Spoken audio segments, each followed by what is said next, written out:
What's your most recent awe-inspired moment of beholding something? Like you beheld something, and it was like uh, new. And it was like reminding, like, oh yeah, I'm alive. Hmm. It's looking at my son as he's looking at bugs because it's the springtime and there's flies in the house and spiders and these little beetle things like they're called box elders, I think. And he knows that they're called bugs. So he says, "Bah," and points them out wherever they are. And lots of words sound like "bah" right now for him. So, he's like less than 1.5 years old. And so it's been fun playing that game of like understanding what he's saying, but catching on to the bug thing. And he likes to pick them up.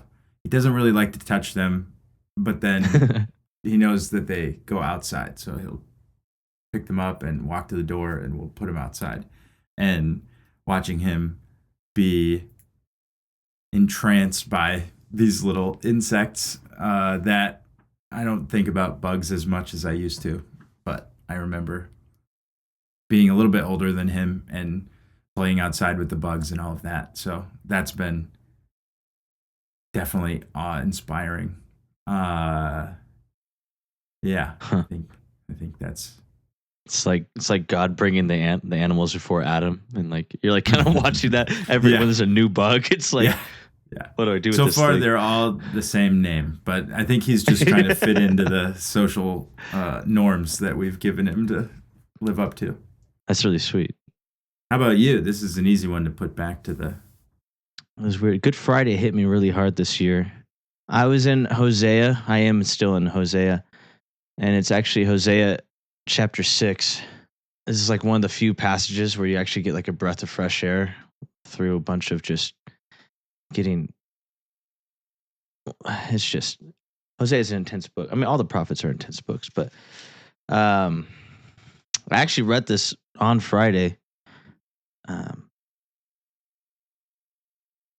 on Thursday night, I watched Passion. I went to like a young adults group, and we rented out like a theater and watched Passion of the Christ, and that was good. That was challenging too. I think it's just like the reason why it's challenging is because as soon as the credits roll, like someone's making a joke, like is there like a post credits scene? Like a Avengers Age of Ultron type of jokes. I wasn't really listening. I was like in my feels, like, and then like literally as soon as the first credit rolls, they just like make that joke, and it just like I don't know, it was just bad for me personally. I don't know, it's distasteful. I was like, I don't know. I just went outside, took a walk around the block real quick, and um, but it just struck me. Just it was kind of a lot of that. Like I'm kind of in my feels, recognizing the intensity of these realities, like beholding just um, just afresh the sufferings of life, and then like there'll be like a just something that quenches that in the real world, and so um, I feel like that there's this back and forth. So Saturday, I decided to just sit in it, just have some solitude. But anyways, Hosea 6, it starts at this. The first 3 verses, it says, "Come, let us return to the Lord, for He has torn us, but He will heal us. He has wounded us, but He will bandage us. He will revive us after 2 days. He will raise us up on the third day, that we may live before Him. So let us know, let us press on to know the Lord. His going forth is as certain as the dawn, and He will come to us like the rain, like the spring rain watering the earth." Um, I thought it was interesting, like applying the 3 day rising to us. I mean, obviously, this is speaking about Jesus, but at the same time, it's also speaking about us. Um, and so I think I really was just like looking at the suffering of the passion, and then Easter Sunday was really sweet for me. So it was like getting restored through that. But I think just beholding just the passion of Christ afresh this year. It like kind of shocked me out of the vain traditions that we associate with this holiday. But still also navigating the vain traditions, and it kind of brought a fresh breath of God upon navigating the mundane church going experience on this holiday. Everyone's a Christian on Easter, so Yeah. I think that was that's what comes to mind in light of that question. Just going through Easter. That was last weekend, right? Doesn't feel like it feels like a long time ago. I was thinking about what you said there at the end, that the vain tradition being just whatever it is that we do for Easter, I guess. And we, like in a more liturgical institutional church, there would be, there still is like a big emphasis on Easter. It's a really big deal. It's the biggest service of the year. Like we get it's a big deal, right? And so, but I'm saying like in Catholicism or in the Orthodox Church, it's a high point of the calendar, and so even in comparison to other festivals that you would recognize in those calendars, it stands out above them. And so those are like not vain traditions, and they sort of prepare your heart for these moments, and they get you into your feels, so to speak. The pattern of the observances, of the liturgies, of all of these different things, they organize your life and your soul to be able to see this thing that we're recognizing annually. And that seems like all very well and good, but when things trickle down to the point where they're vain traditions, then like the Easter bunny or whatever, I don't care if people do that sort of thing or eat candy on Easter, but it's like that's obviously not the point. That's all I have to say. Like and so it's kind of confusing because it's like, oh well, this is just a silly tradition. It's not like I care about the ancient, whatever fertility rituals or that sort of, symbolism that's overtaken the Christian symbols in at least consumer culture. But at the same time, like we had Easter plans with my wife's family, and then that ended up not working out. She was sick and didn't sleep the night before, and then it was tricky with the baby, so we just called it off, and they did their plans, and we just hung out at my family's house. And my family doesn't go to church even on Easter, and so we're These are horrible. I know.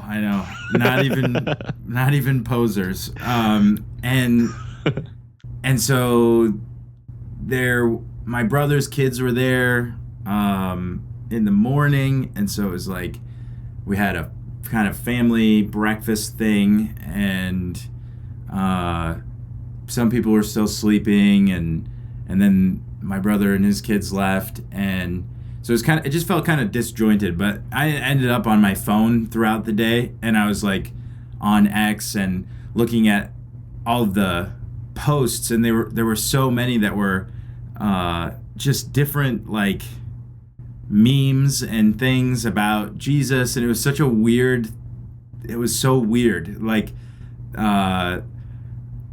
everything was about Jesus's resurrection, and not because of people I follow per se. There's like the For You page or whatever. It was all about Jesus's resurrection, but in a sort of like profane is the word that I want to say. Like it just was like, I don't know if you're allowed to talk about it like that, and I'm not trying to be like stupid and care too much or too serious or something. Like it just felt corny if Christians were doing it, and like not right if people that didn't believe in the story if they were It's doing bringing it. to the realm of vulgarity. Vulgarity means like common. So it's like treating like a common 100%. Yeah, it was like any other day, Yeah. but the biggest news was that it was Easter, right? Because everybody's like not working because it's Easter, and so we know that it's the day, but the traditions that we have are, I would say, more closely aligned with like showing up to post something on X, right, or repost something, or even, and that's what I was doing. Like, my plans fell through for like a bigger, greater ritual, and so then I was just participating in my vulgar everyday ritual of seeing what's on X, and it was just like that. It was just lame, and I hadn't really like I noted that that's how I felt about it, and then I pretty much stopped being on my phone, and the day was better, I'm sure, after that. And then now that you bring up this idea of not wanting to participate in the sort of lame traditions of our time, is like, yeah, I agree. I don't want to do that either. And what really made me think of it, yeah, you say. Well, I was saying is that like what I experienced, I think it was like feeling the weight of it helped me to enter into the mundane and the vulgar and like with like a fresh enthusiasm. Because I went to church service and still operated in the spaces, but like I don't know, it's like I was able to enter into it with a sense of gratitude, though recognizing like I can still taste the distastefulness, but still extract something that was yet like a delicacy of some sorts. It enabled me to really have my palate cleansed in a way where I can actually still taste the sweetness of what I would normally just, I could still taste the vanity, but also there was like a redeemed element to it because of how he, I don't know, give me like kind of like the whole Seder dinner when they eat like the bitter, it was like that. It was like going through a little bit of, or a little more than a little bit. It was a rough day for me. Saturday was a rough day. Friday night hit me hard. Saturday was really hard. And then Sunday was like, had I not gone through the, sitting alone with Jesus on Saturday and really just wrestling out a lot of my bitterness and whatever, Sunday would have been a lot harder had I not gone through that like wrestling and really tasting like the sourness, the sourness of the passion. So then I can like, I don't know. I'm on this kick of extracting the precious from the worthless. That's nice. That's what The Alchemist. So being able to, is that in The Alchemist? I don't know. It's the principle of alchemy. Oh, it was a verse in Jeremiah that God says to Jeremiah, "If you can extract the precious from the worthless, you'll be my spokesman." I feel like that's something there. It's like, though there's a lot that's worthless about this, there is something precious, but it's a delicate and really subtle. And if you're not in the place to really, if you're not in the place to enjoy it, you won't really perceive that note of flavor. And so I feel like I was able to taste a preciousness, though it was buried in a bunch of trivial and distasteful and things that are kind of gross to me. But there was still something precious. That was making me think of the way that Easter is in the springtime. Because I was thinking, there's a lot of layers to this, but there's an event that's trying to be described historically by Christians to convey, or to participate in some sort of like honoring of this sacrifice and the miraculous resurrection of Jesus, 3 days later. So there's all of this packed into why we observe Easter. But then I don't really know the story of why we observe it in the time that we do. I've always assumed that it was based on the Jewish calendar, which is funny because they don't care about this part of the story per se. But that's why it like changes. But maybe is that wrong? Is it like the Orthodox calendar that makes it change? Well, if I understand it correctly, it's funny because you're talking about like a paganizing of the Christian Yeah. thing, that the pagans taking over Christian, but in some ways, it was actually the Christian took over the pagan, because what this is kind of also synonymous with like fertility rites and spring, rebirth, and so there's kind of always been in this time, and so I don't know. They say Ishtar is the Babylonian goddess, and that's where we get the word Easter. So um, it's kind of one of those things where I think it's more of a leveraging and adopting more of a pagan custom at the turning of the season. That's why we have Easter and this rebirth, new birth motif, and Christians kind of leverage. That's where I was going, and yeah, that's a good point too about the way that, like in the beginning of recognizing this, it would have been co-opting what was a pagan tradition, and then it's sort of like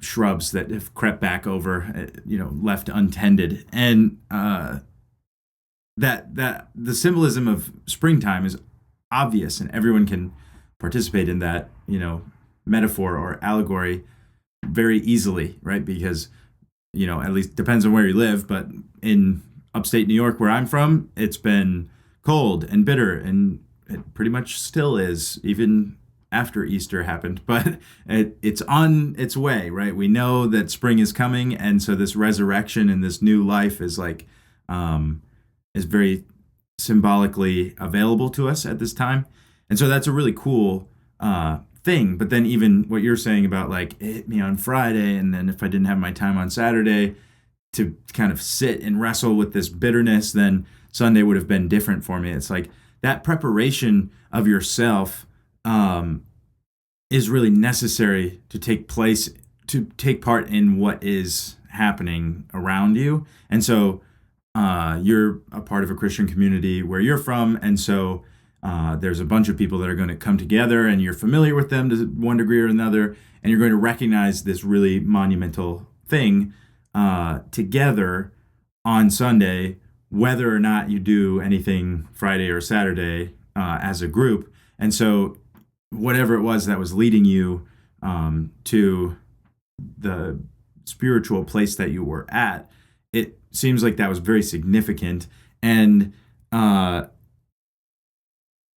the thing that I'm tugging at here is like there is a very important process or practice or shape to the way that you live your life that allows you to participate in that tradition in a way that is not vain. You know what I'm saying? Like, and so it's almost like, I don't know, every time that I'm on my podcast, I feel like I'm talking about institutions or traditions or practices, and like, well, why do we do this? It's so vain, or it's so irrelevant, or it's meaningless. People don't even know why they're doing it, and I have that cynical energy towards the disconnect, but I know this is why I talk about it, because I know that it's not something you can just throw away. Like, oh, we just don't do that at all is also not my favorite answer to this problem, because there's an impact that it has on you to even just have solitude.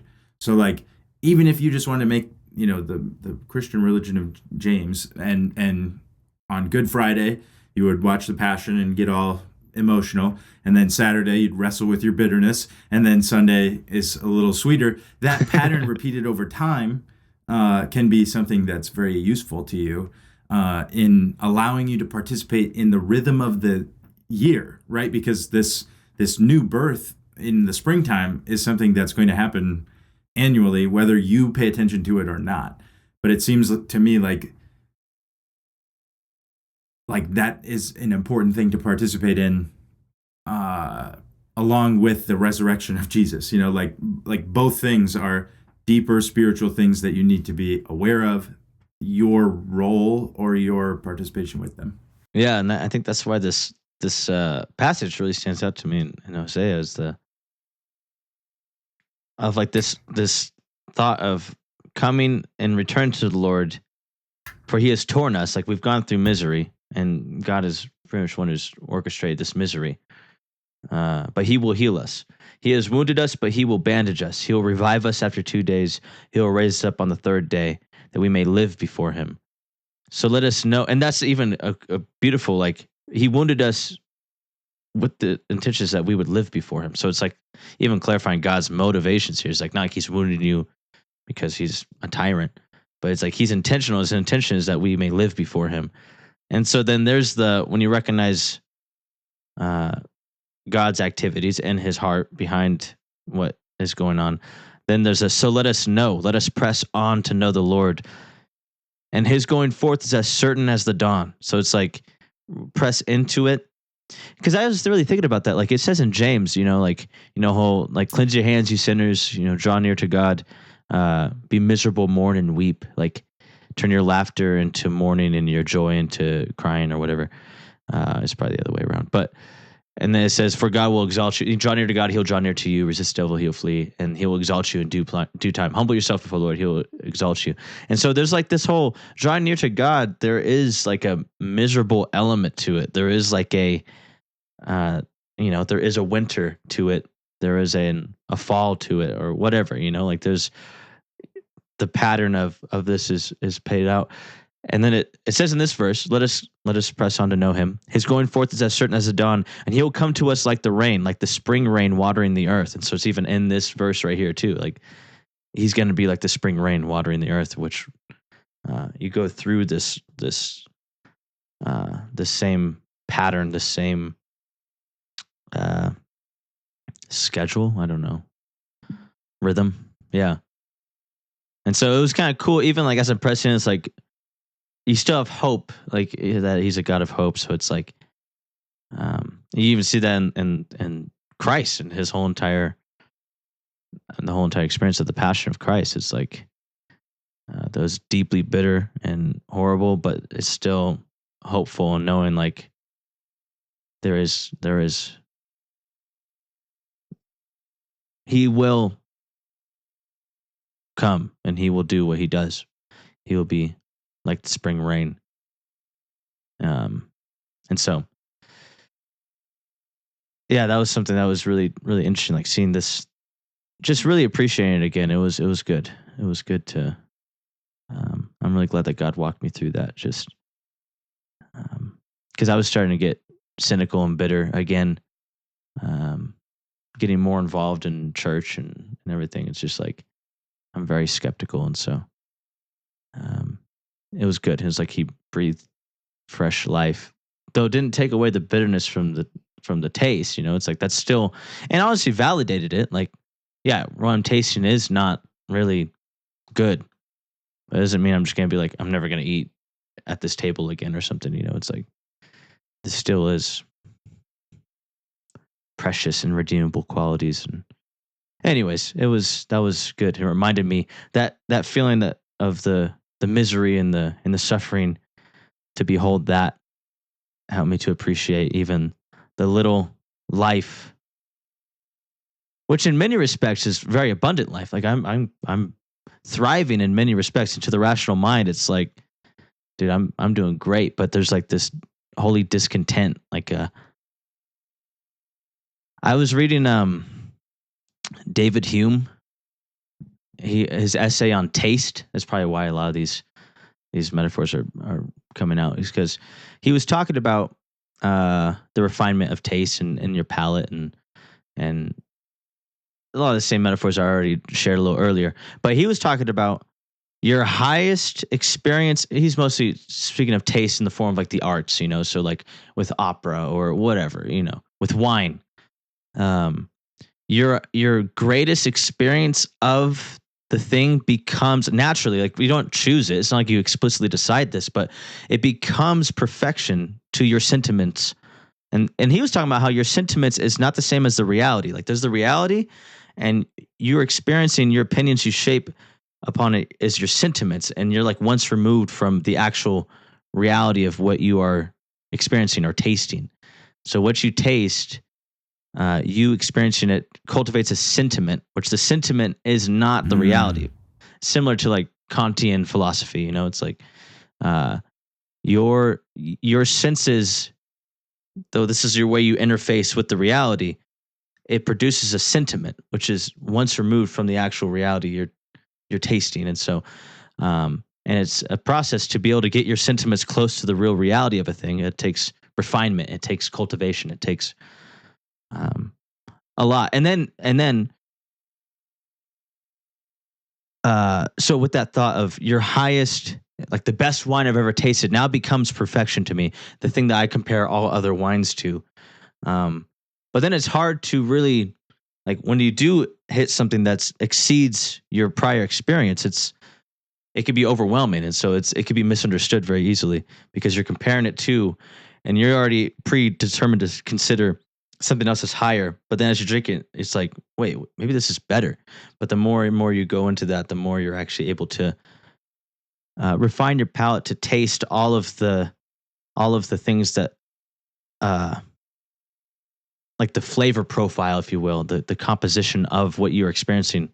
You're able to really perceive and discern all the layers, and being able to, it's like if you were to eat sushi with wasabi for the first time, like that's an overwhelming experience. The wasabi overpowers, but the more and more you experience it, you know what to expect. You're able to taste the wasabi as well as the avocado and the roll or whatever, or the seaweed. But it takes refinement. It takes just more experience. And so you're able to actually adjust your sentiments closer to the reality of what you actually are tasting. And so I forget why I went there. Just talking about your highest experience of a thing becomes your perfection. Maybe you wouldn't call it that, but it is. That's just by default. I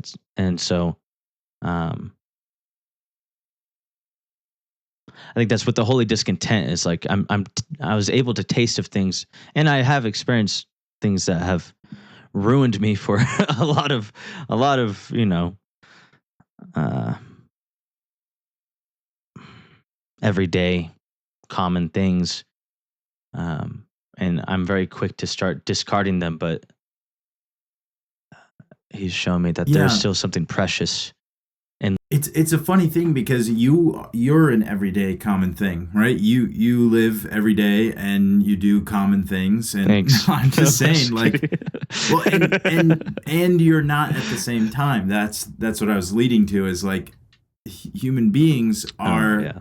I've been reading Liturgies of the Wild. I actually finished it, and that's by Martin Shaw, and a bunch of people from the corner that are watching this will know what I'm talking about. But it's a really good book, and one of the first chapters, or even in the introduction, he talks about how humanity is mud and spirit, and so we have this like it's the confluence of those two things together, where the angels and demons are spirit and the animals are mud, but then in humanity you have the marriage of the two realms and the bringing together of these two spaces, that obviously that's the incarnation, right, of Jesus.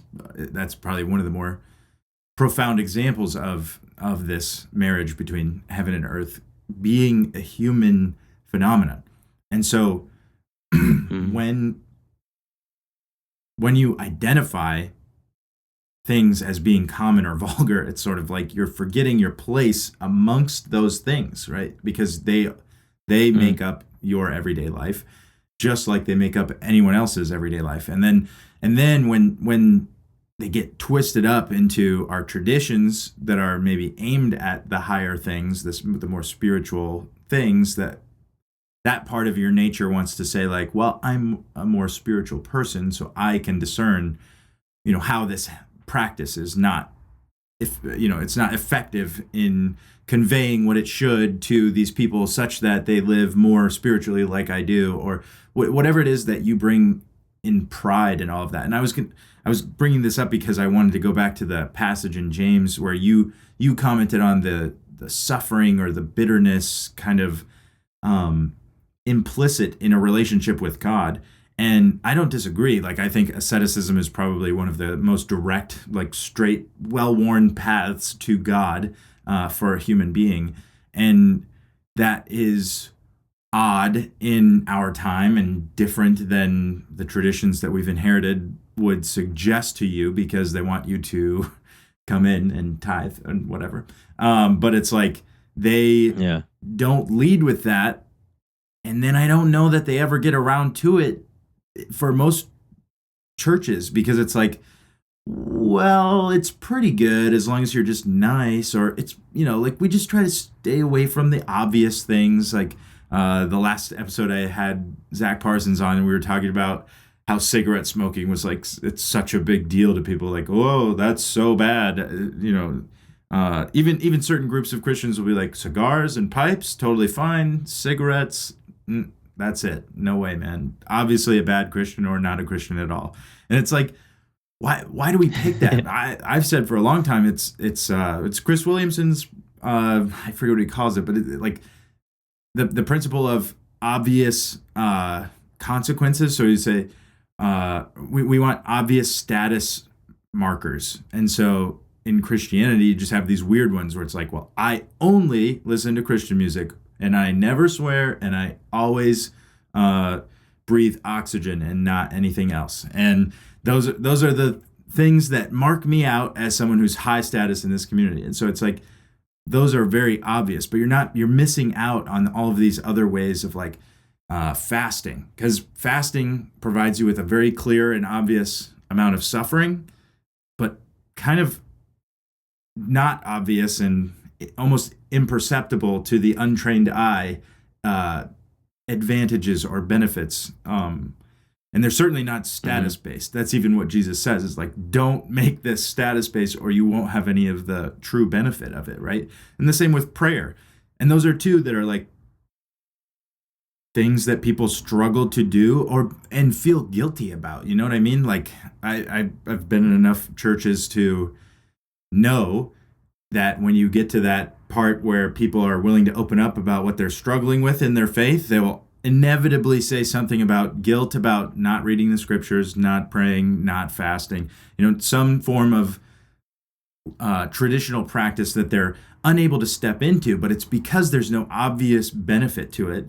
And I'm not accusing all of these people of being, only status seeking or status oriented individuals. It's just a matter of like, there's no infrastructure within the group. There's no habits or practices that are sort of trained into them other than maybe showing up on Sundays to shape them in any way. And so when it comes to suffering, this was my larger point, that we just avoid it. We don't invite it in any way. So solitude would be a good example of inviting suffering, because I'm a miserable person to spend time with alone.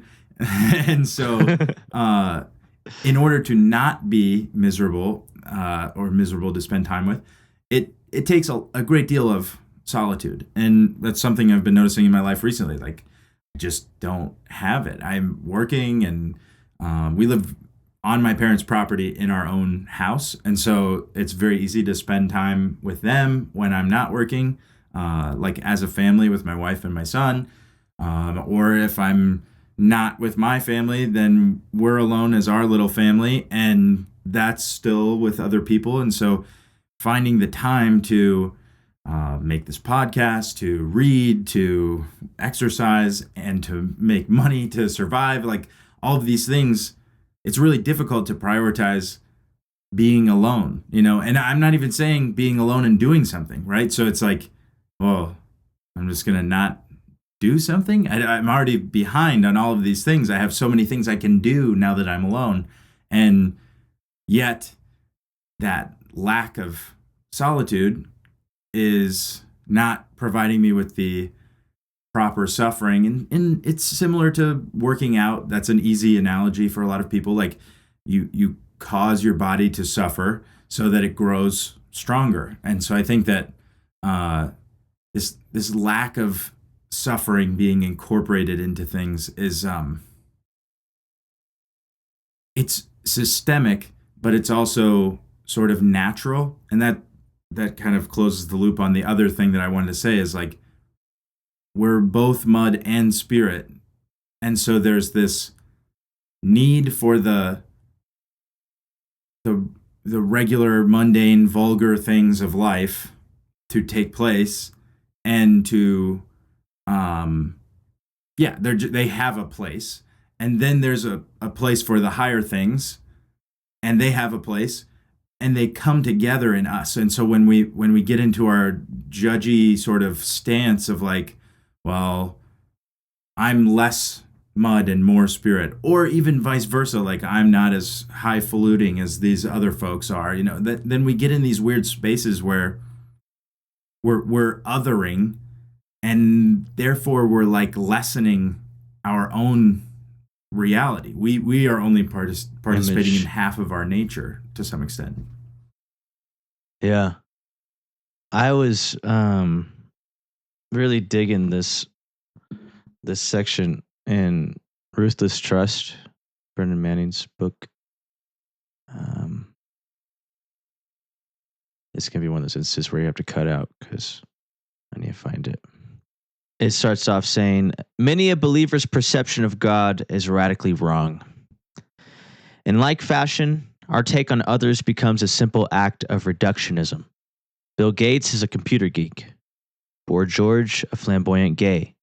Rupert Murdoch, a power-mad billionaire. Mother Teresa, a saint. Bill Clinton, a sinner. My boss, a dork. My pastor, a dweeb. The street person, a bum. The waitress, a function. Tiger Woods, a phenomenon. Wolfgang Mozart, a brainy zany. Tony Campolo, a radical preacher. Our perceptions are woefully inadequate. I don't know why I can't read right now. In his Pulitzer Prize-winning novel American Pastoral, Philip Roth writes, you fight your superficiality, your shallowness, so as to try to come at people without unreal expectations, without an overload of bias or hope or arrogance, as untank-like as you can be. You come at them unmenacingly, on your own 10 toes, instead of tearing up the turf with your caterpillar treads. Take them on with an open mind as equal. And yet you never fail to get them wrong. You might as well have the brain of Tank. You get them wrong before you meet them, while you're anticipating meeting them. You get them wrong while you're with them. And then you go home to tell somebody else about the meeting and you get them all wrong again. Since the same generally goes for them with you, the whole thing is really a dazzling illusion, empty of all perception. An astonishing farce of misperception. So ill-equipped are we all to envision another's interior workings and invisible aims. Wrong thinking about God and people, this is no longer part of that quote. Wrong thinking about God and people often begins with a debased image of ourselves. As we continue to confuse our perception of ourselves with the mystery that we really are, self-rejection is inevitable.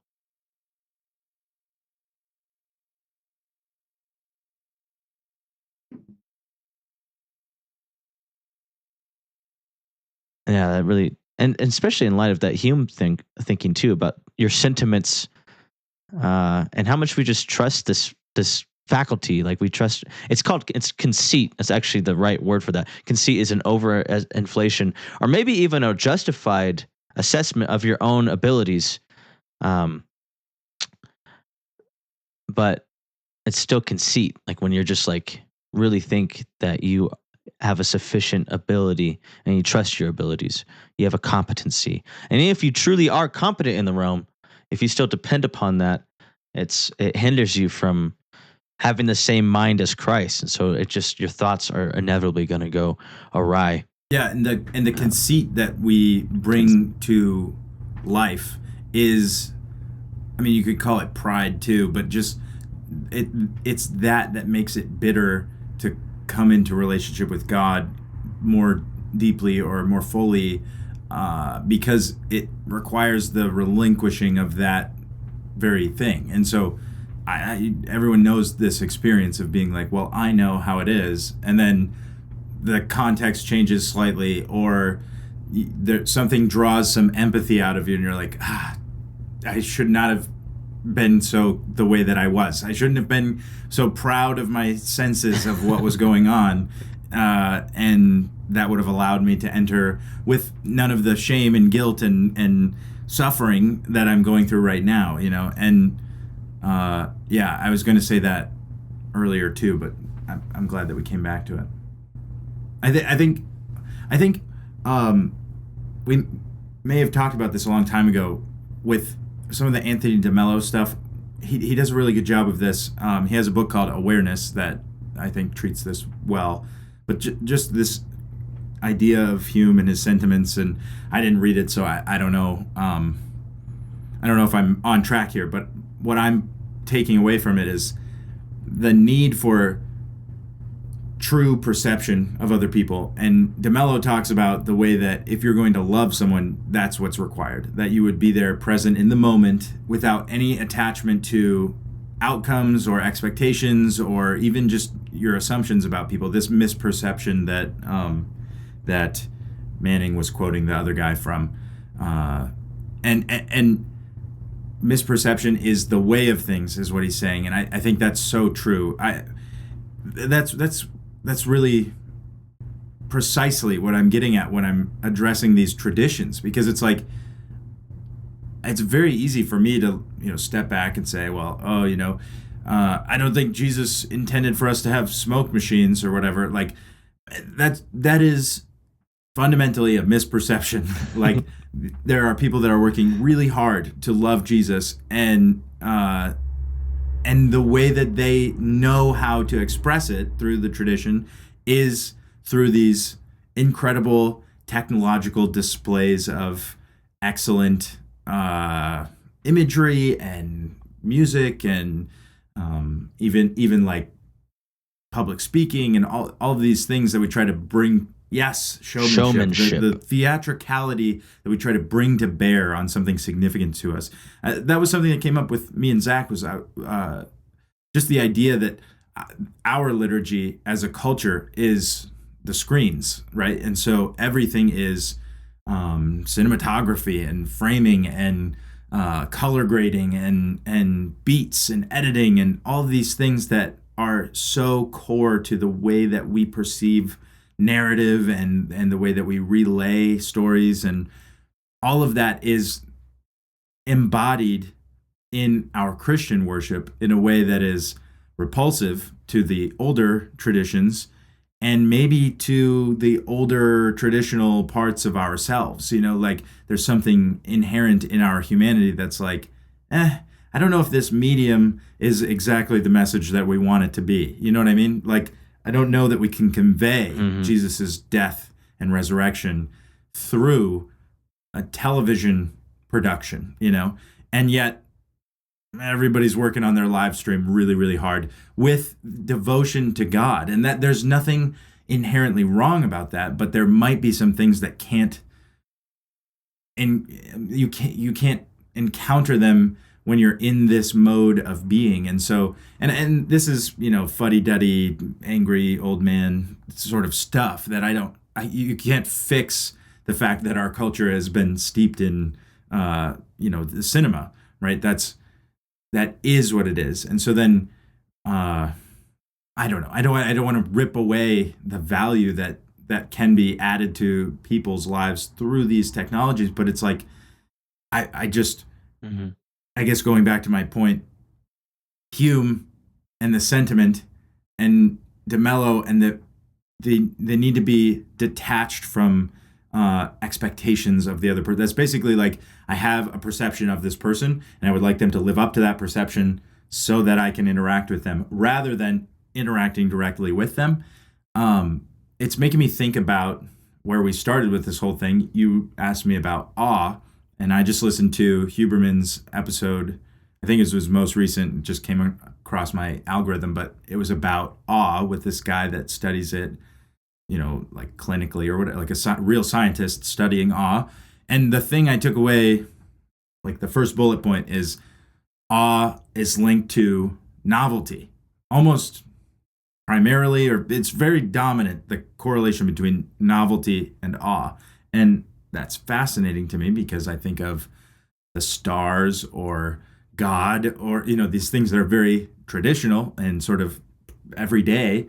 You see the stars every night, right? And yet there's a novelty to the encounter that occurs when you look up maybe you had a long day, right? Maybe the context of that day is shaping your encounter with the stars that evening, or God in the form of a flower, or like the divine provision of a meal, or the gratitude that you have for your family. All of these examples could be given as sort of tradition or consistency, or the opposites of novelty, and yet when you're present to them in a way that is fresh and with an open, detached sort of eye towards them, then you're able to engage with the newness and novelty and the unknown, the mystery of the person or the thing that is before you.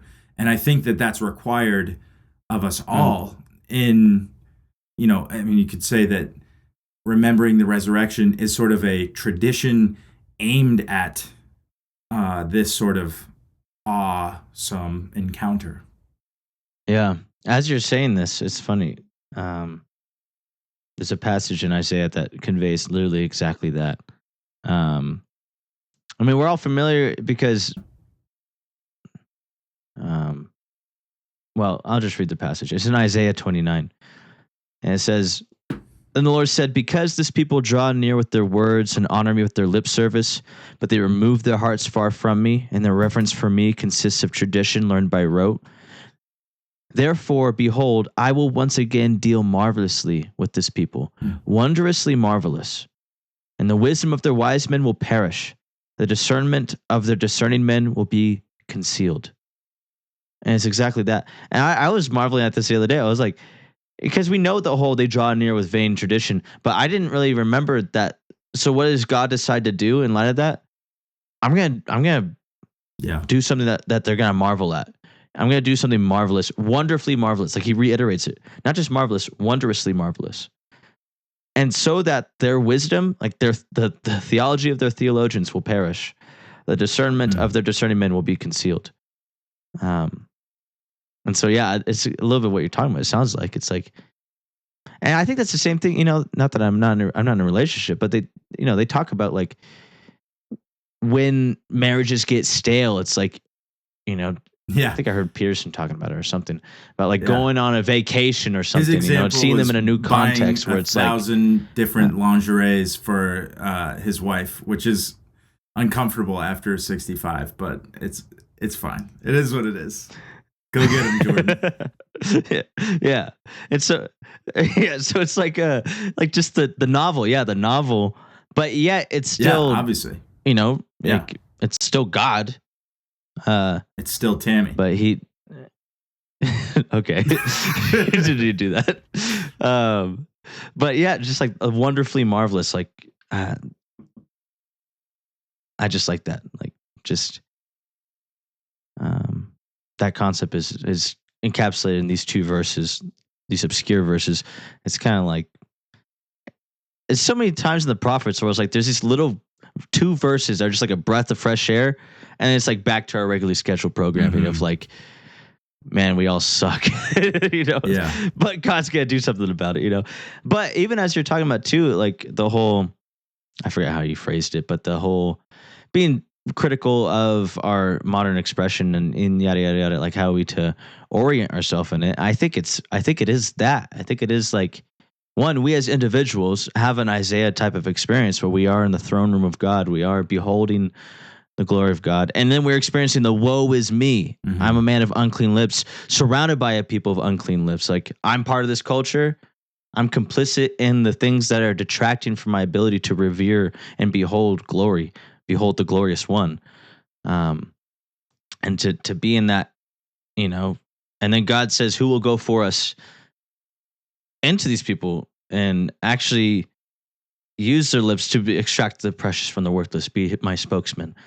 And he does it by even telling Isaiah to go into the culture and have these kids and name them this. And anyone who has any awareness of your life will maybe get the message of what I'm trying to say to them. It's like through him just, having kids, or, Jeremiah or Zechariah getting a staff and like having like unity on one and fellowship on the other and snapping the staff in half. It's like a puppet show in the middle of the place. It's like, that's what they did that day. And through just whoever was like, what the heck is Zechariah talking about? Or what is he doing? You know, like Elijah laying on his side for like 600 days or whatever, you know, it's like, I wonder what God, do you think they looked at him like, I wonder what God's trying to say? It's like, no, it's like, unless there was maybe a few that are like, I think God's using this man. Like, even though Elijah's not necessarily saying something, it's like he's living out a truth, and he's been inspired by his interaction with God that now has inspired this course of action within the culture, within society, and for anyone to see, anyone who has eyes to see. And so he's still navigating the culture, still navigating society, and still an active participant, but is contributing value and leveraging opportunities to remind us, and confound us as well. So it's like there's a hard thing to like, I feel like I went through that this weekend where I'm just like, I'm so fed up. Like, this is the reason why I left ministries. Like, I don't want to do this, you know, like, but it's been ramping up for a while. You know, I went to like a men's conference and listened to like 6 sermons in a day. That was miserable. Yeah, it was great.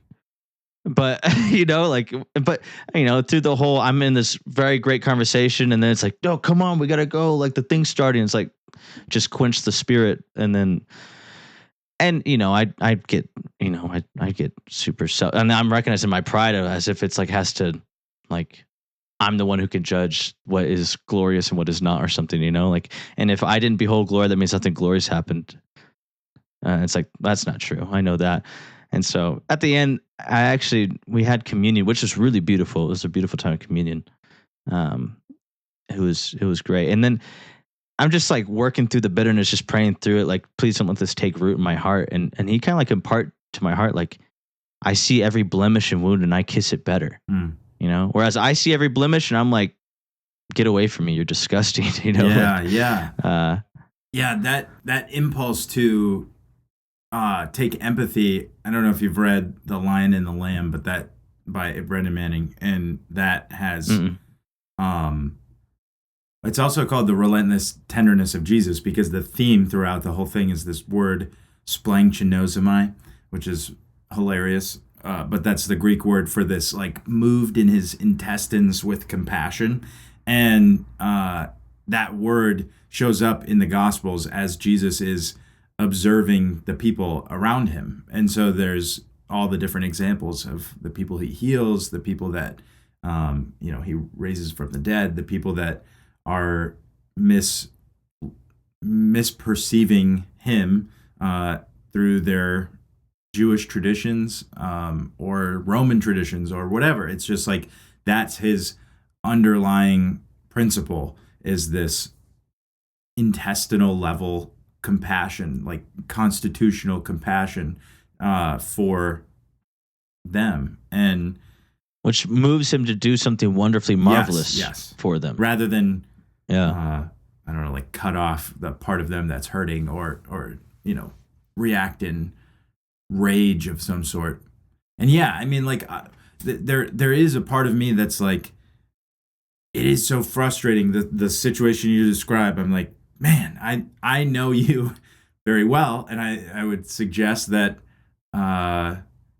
those moments would be plenty of space for the Spirit to operate between you and whoever you're having a conversation with. And it's like, that is a shame that that's quenched by the itinerary for this weekend. But we can't just get together and say, well, James is going to be there and some other people that are cool, and I know this guy's having a hard time, like, paying his bills, and that guy's having a hard time with this marriage and whatever. And it's like, it'll probably be good if we just got these guys together, and we should make sure there's food there or whatever. Like, that's not, nobody would contribute to that. Nobody would sign up for it. Nobody would be excited about it. But and yet, I think it's a nobody at scale, right? Because I think you would be there 100% of the time if it was that size and scale. And if somebody knew you, or you wouldn't even have to bill it. It would be like, you would talk to people or invite people to this thing. And that's really the direction I've been dreaming in, is sort of much more small scale. This doesn't need to be for everybody, and not even like house church or anything like that, but just like devoting my spiritual energy and time, treasure, talents, etc., resources towards cultivating space for those types of things, because I think that the Spirit does move in that way, right? Like I think that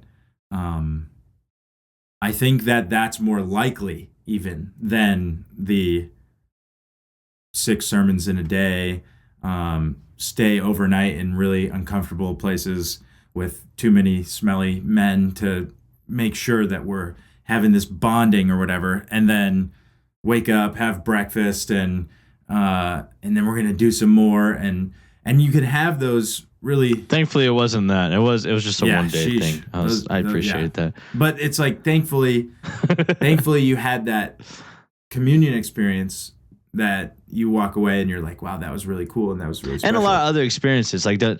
I think that's the thing too. Is like obviously I'm sharing one out of.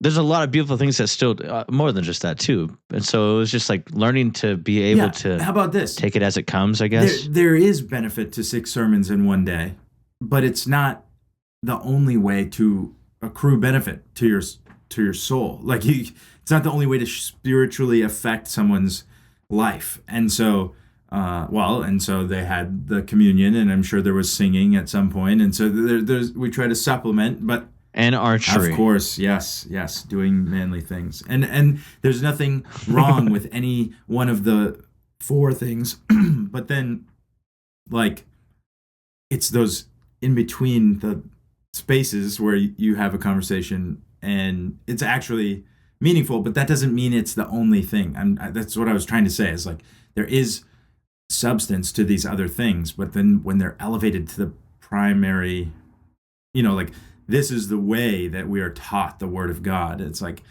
well, I mean, even this podcast conversation, you've referred to Hosea and Isaiah, and I'm learning about the Word of God, and I'm sure we could do it in a much more direct fashion, and that's fine. But even that, I don't think would be a sermon per se.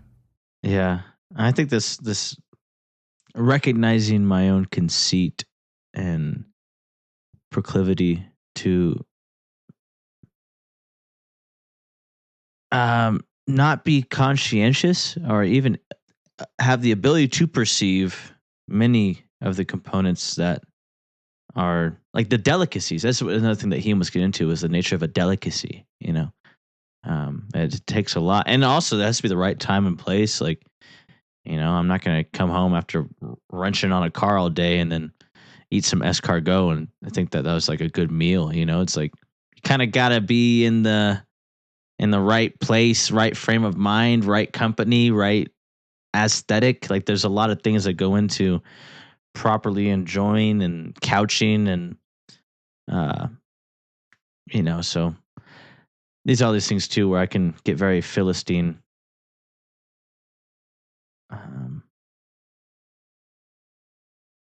And even recognize it, like that conversation was facilitated because it was couched in this, and so it's the proper frame to be grateful for this silly 6 sermon event that provided for that beautiful, precious thing to be extracted from the.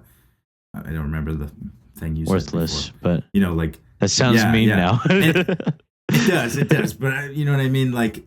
You could focus on the things that you didn't find value in, but that doesn't make any sense because you did find value in something. And then there's maybe like a hyper Tim Ferriss sort of tendency to be like, and so let's double down on what it is that we found to be precious. And I think that's how you find the traditions that you find today, because you have a bunch of people that are like, well, music is precious to me, right? Or to the people that I am around. And so we're going to do Bethel, and everything's going to be focused around this music, and we're going to be the best in the world at Christian contemporary music. And so then they build that thing, and that's a silo of that. And then you're like, well, your theology is a little goofy here and there. And it's like, yeah, because we care about music And so it's like, what? How could you expect us to care about both things? Because theology gets in the way of whatever, it's perceived as misperceived as worthless to these people. Mm-hmm. And so then you have a whole group of people that are focused on reading the word, verse by verse teaching, all of these things, and that will manifest to them as like, this is precious, right? Because my experience is within like the Calvary Chapel tradition that there's a lot of people moving away from Catholicism. Ugh, big bad Catholic Church. We don't like that. It's no good, and they do weird stuff. Fine. And so then these other things prove salient to them, like the Bible, reading it, etc. And they cling to that thing and make it ultimately into an idol, in my opinion. But it's not just like that. That's a blanket generalization that I can't make about every person in a Catholic or in a Calvary Chapel institution. But it's like, if I do that, then I'm falling into the same trap. Yeah. Of like, well, I can point out all the things that are worthless, and it's like, well, speck in the log situation. Yeah. I've read enough Ecclesiastes to know that it's actually all worthless, right? So that's one frame. I just read this quote from Marcus Aurelius. It's like, he's like journaling to himself. He's like, it's so unfortunate that this happened to me. No, it's fortunate that this happened to me and I remain unharmed. And I was like, that's such a beautiful like silver lining reframe, because I can never do silver lining. I was like, I know that this is fake, right? I know I'm being grateful for something that's I should be ungrateful for. Yeah. But that is a good way to do it. Like, hey, no big deal, and it could have been worse, right? And if you take that attitude towards these things, then you're able to maybe value the precious thing appropriately rather than and perceive the precious thing in the midst of this, like just manure pile. Like, like there's a pearl amongst these swine, it's like, wow. It sounds so elitist and like horrible. It's like, as I said that out loud, it's like, wow. But I mean, that's the thing too. It's like there's constantly, I feel like, just pearls getting thrown at us, and we're so swine-like that I myself am swine-like in many ways. Like I'm not able to perceive the pearl because I'm just like, all I see is mud. All I want is mud.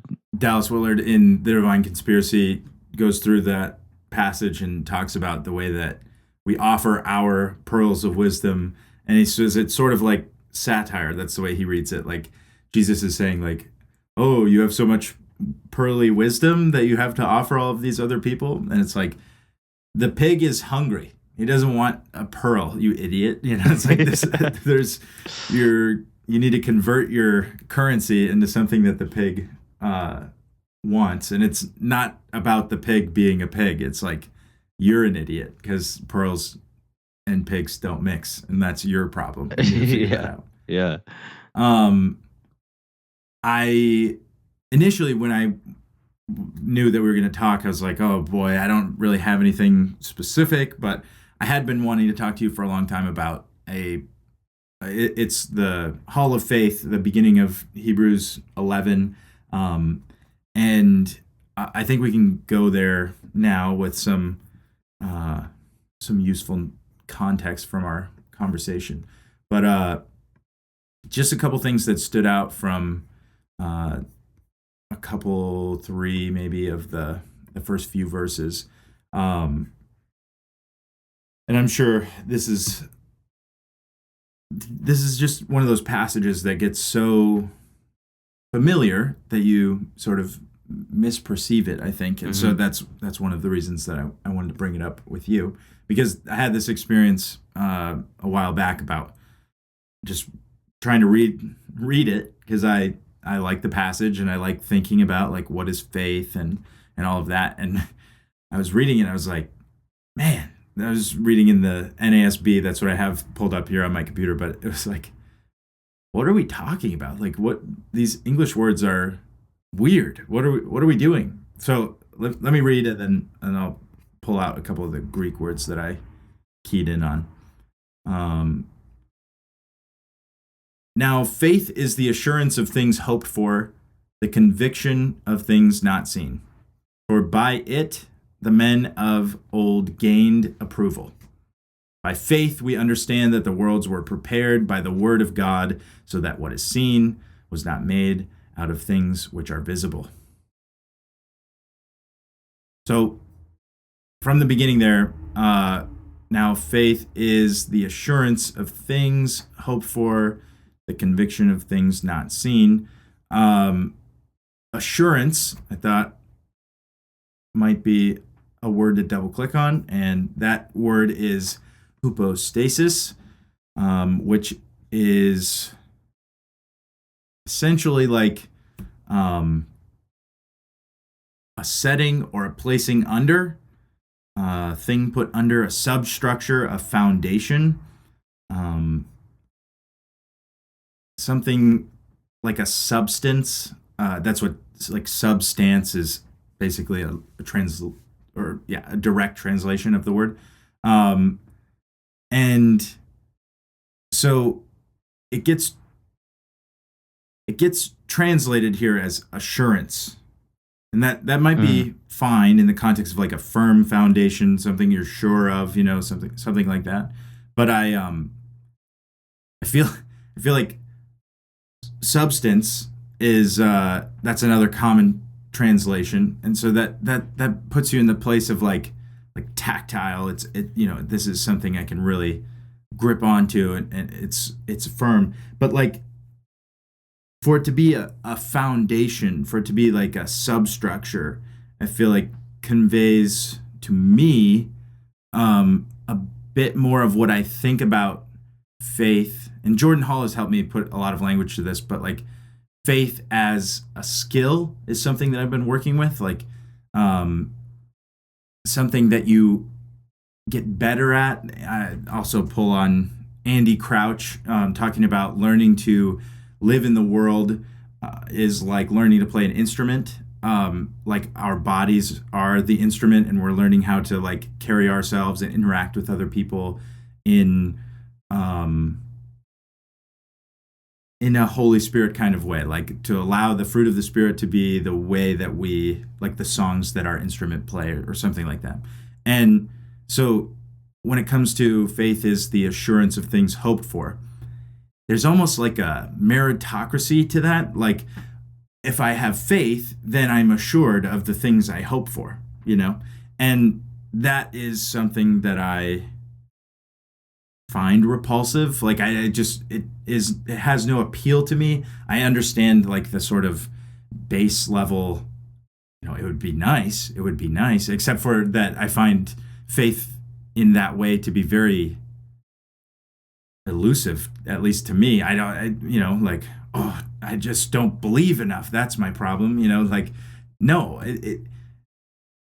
faith is the substructure of things hoped for. It is what makes these precious things that we're talking about possible. It may very well be the precious thing that pokes through the worthless things in our lives that are obstructing our view. And then another word from that verse is the conviction of things not seen. And that word conviction is translated from the word elegikos. I don't really know how to say Greek stuff, but it's like that. And that word is a proof, or that by which a thing is proved or tested. And so there's like an active sense of testing, right? This is putting your foot out in the beginning of winter when the lake is freezing over and you want to go ice fishing, and you're like testing it, and you've got your snowshoes to spread the weight. It's like you're testing that thing. You're using your elekechos because you need to make sure that this is not going to fall. And so that stacks so well with hypostasis, this idea that it's a substructure, right? That you're stepping out onto this, that you're applying pressure to it. You're putting into practice something that you that you've come up with to sort of like, well, let's just see how firm this substructure is. Let's just feel it out from here. Or let's just see how firm this hope, like this plan, or this not yet realized ambition or something. Because it's the substance of things hoped for. So it's like, even like, oh yeah, absolutely. No, I think that you're bringing it back to the verse. I'm right there with you. This is all of the like structural stuff is just to convey the way in which we are to operate with these things that are hoped for or not seen. Like rather than a sort of like, I'm going to achieve my part, which is faith, and earn this thing that I hope for, or win this thing that I have not yet seen. It's like that's really what I found remarkable about this passage. Is like, it's not that I read it that way. Like I said before, I don't really prefer to read it that way, but it's just, it isn't that way. And maybe more people than me are readily aware of this, but it feels a little bit like some of our English and then maybe the subsequent traditions of interpretation, like interpreting the English, have been a little bit askew, right? That we've maybe focused more on, an assurance, as in, well, if you do this for me, then I assure you, then I will do that for you, or I don't know, something like that. This one really like sealed it in for me. This is verse 2 of Hebrews 11. He says, he's talking about faith, and then he says, for by faith the men of old gained approval. That's what started the whole journey. I was like, gained approval? What are we talking about here? And so I clicked on that, and the word is martyreo, and that means to be a witness, to bear witness, to affirm that one has seen or heard or experienced something, or that he knows it because taught by divine revelation or inspiration, to give a testimony, to utter honorable testimony, give a good report.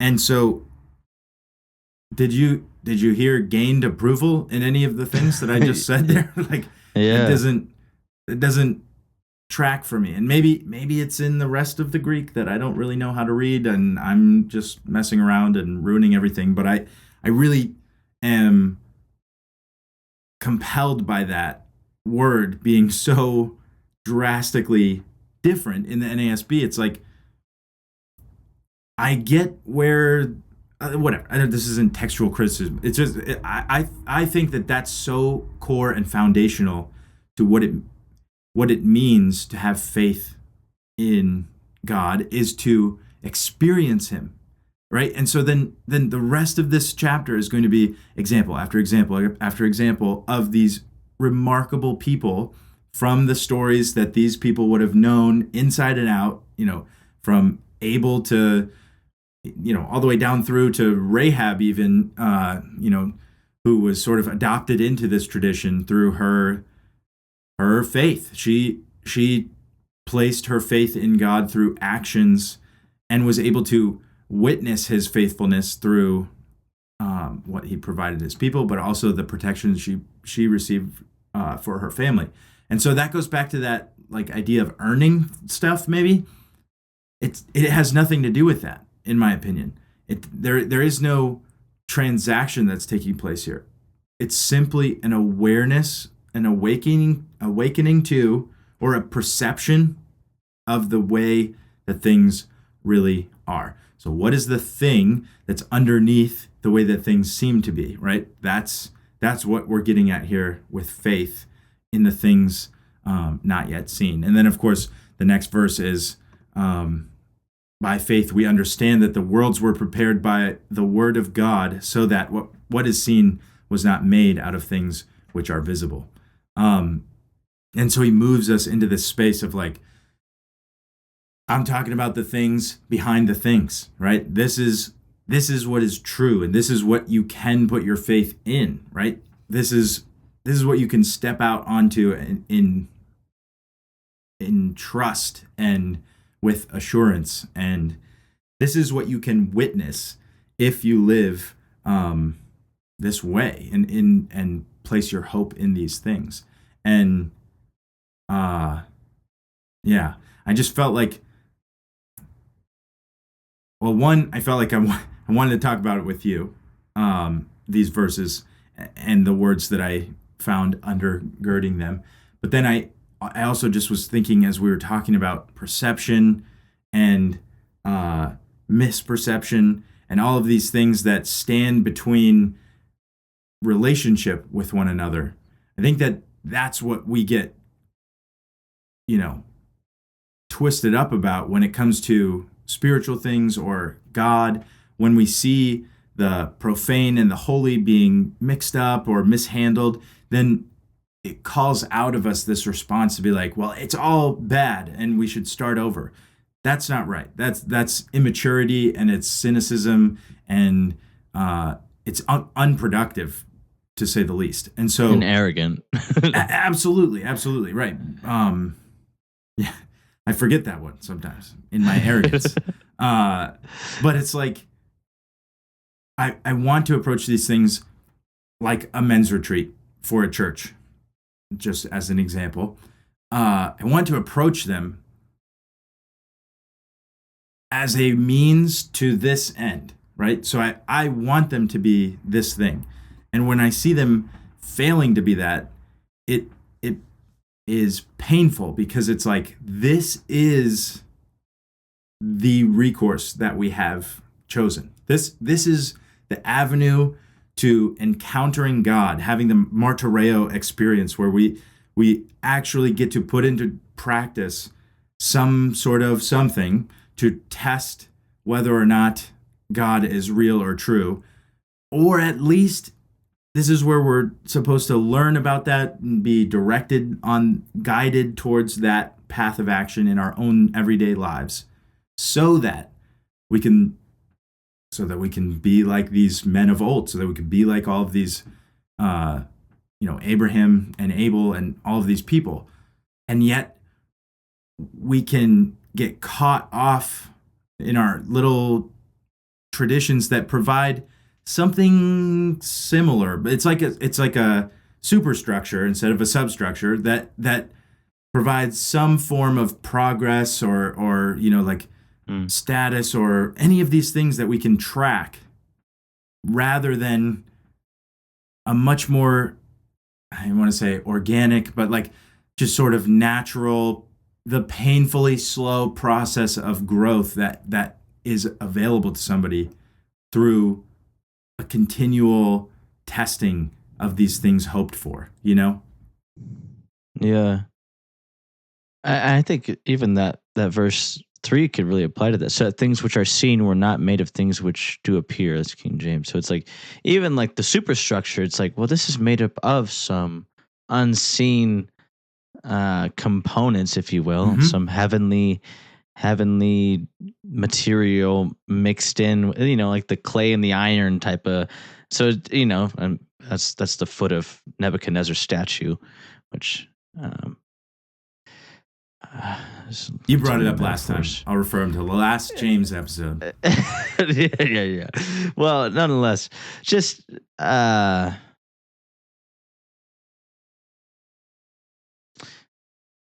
I think that's that hope. Love hopes all things. So even to approach these things good-natured and in love, with the mind of Christ, not conceited. That's why I've really been wrestling. I think that's why Saturday I really just came to grips with recognizing, like, man, a lot of my bitterness is rooted in my conceit and pride, and I'm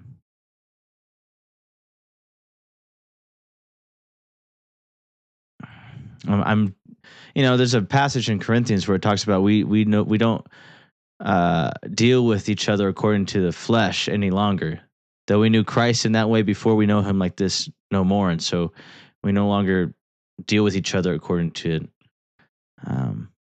just appearance, and that's even what Jesus said to the Pharisees. He's like, have righteous judgment. You judge according to the appearance of a thing. But righteous judgment is to be able to see the invisible realities or even imperceptible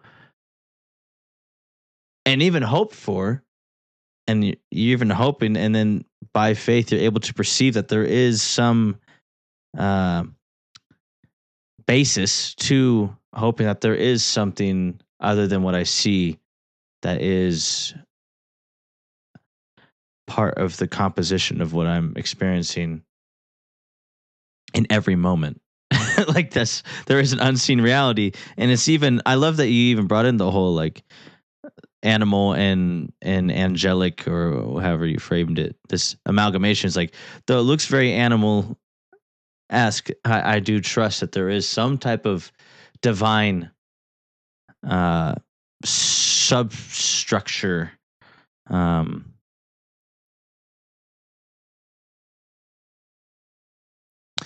And that faith is not just like a hoping. It is that's the other side of that thing for assurance, the substance, that which has actual existence. That's one of the in Thayer's definition for that word. That which has actual existence, which is exactly what Kant and Hume are getting at too. It's like there is an actual existence, and your perception lies to you about it.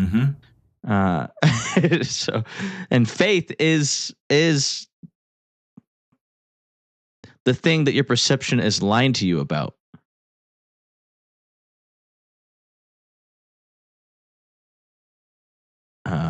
Is that right? Is that the right articulation? Faith is the substance of thing hoped for, and when your perception betrays the hope, your perception is lying to you about what is actually there. That's really interesting. That's making me think of the way that when Jesus did his high priestly prayer in John 17, he's saying that he's praying for the people that God has given him to be one with him as he is one with the Father, and everybody operating within one another, like some sort of impossible to imagine Trinity, or this Tesseract. Yeah, and it's reminiscent of that amalgamation of heaven and earth, where we come together, and there's like a Venn diagram. The human beings are in the middle of that, and that is fascinating to me in regards to this faith idea, that faith is that thing that's being that you're being lied to about. And so this is where the word martyreo, for by it the men of old gained approval. What do you have, the King James or something else? Like, I just want to hear a different word. Obtained a good report. Yeah. So it's closer, right? Like, they obtained a report of it.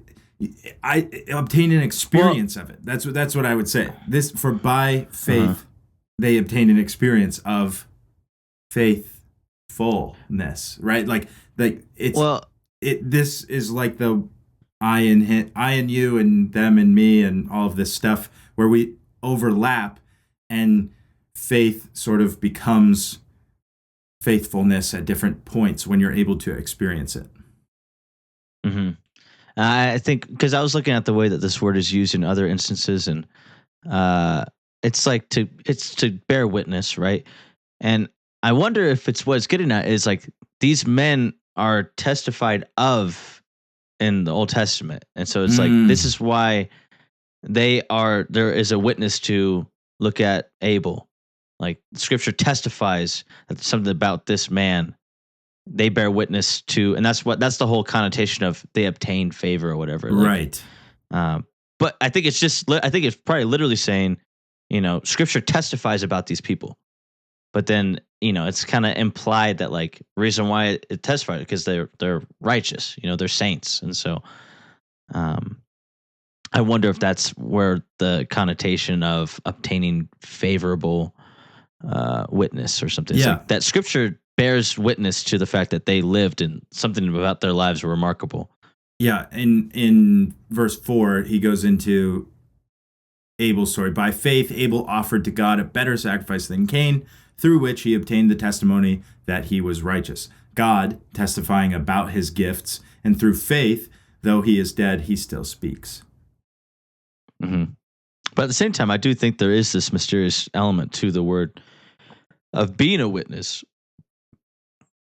That is fascinating. I've never like you're. I don't think that invalidates what you're getting at here, though, about this word. No, I think it's a both and because Uh-huh. they obtain the witness of God and vice versa. Like God witnesses about them to the people through the scriptures. And yeah, so Because they're able to actually perceive him through, they were able to perceive the invisible yes, reality through the visible, or right.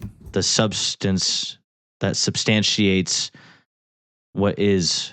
Yeah, we're getting into the metaphysics of faith, so it's hard to put language to it, but well, for us at least. But yeah, so this is like getting back to the Hume thing. That is, I'm just so glad that you had that to bring up even before we got into what I wanted to talk about with this Hebrews passage, because that's so exactly what I am struggling with, how to encourage or invite people into, because I was kind of glad that I didn't have to go to my Easter plans for the same reasons that you were bringing up, because it's like I'm grumpier than you, so I don't feel like I was going to be missing out on anything, maybe, but I have FOMO. That's yeah. I'm a weird like amalgamation of like, this is dumb. I don't actually want to spend time with them, but I really don't want to miss out spending time with them. Yeah, this is dumb. When are we gonna start? Yeah. I'm just like a walking contradiction constantly. Yeah. And so I brought that up before. I want to know, as a walking contradiction, when to let go of something that I'm perceiving as important, and when to like stand firm on what I'm perceiving. And I think that the only way that you can do that is through relationship. Like, you just have to be honest about it and be like, I think it's kind of like this, And I don't know that there's a lot of people that are totally prepared, or even institutions that are really prepared for this sort of thing. I don't know. Like, I want to say there's a lot of people that are deconstructing these days, and there's a whole wing of the church that's like, that's bad. No deconstruction here. Keep thinking what we're telling you to think. And then there's another group of Christians that are a little bit more open to it. And then there's another group of people that are like, yeah, Christianity was cool for a while, but it's no longer applicable. And they have deconstructed, but down to like where are they? In my opinion, even Christians are able to perceive what's happening, though it might be the most difficult for them to do that, because they have so much language that stands between them and the truth they're trying to perceive, right? That this inability to perceive Christ comes through your tradition. And yet, I know a bunch of people in the wilderness of atheism and whatever that are struggling to perceive Christ because they have no language, and yet they perceive him all the time, right? They have these sort of sentimental experiences, and yet they can't associate the two things. So they're living in the mud world, and the other people are living in the spirit world, but it's really like, it's labeled that way, right? It's labeled as the spiritual world. And so it's not truly that either. It's just another form of like the Disneyland. Mud world. Yeah. And everything's so magic there, but you're restricted to your language because you fear, and you don't have faith, and you don't have hope, and you don't have this substructure that you have tested, that you've experienced, that can guide you through the phenomena of your life, right? And so then when things happen, all of a sudden it's like, well, how do I make sure that I don't change my behavior in any way? How do I be sure that I don't grieve too grieffully? That would be maybe not faithful, or that would appear as though I'm doubting God during this season. Like, you've got all these weird restrictions over here. And then atheism is just the other side of the coin. It's just people going through it with a different set of language. They have the opposite language. And they're like, well, not God is really screwing me right now, and it really sucks. And it's like, Yeah. so I don't know, man. I feel like an openness to experience.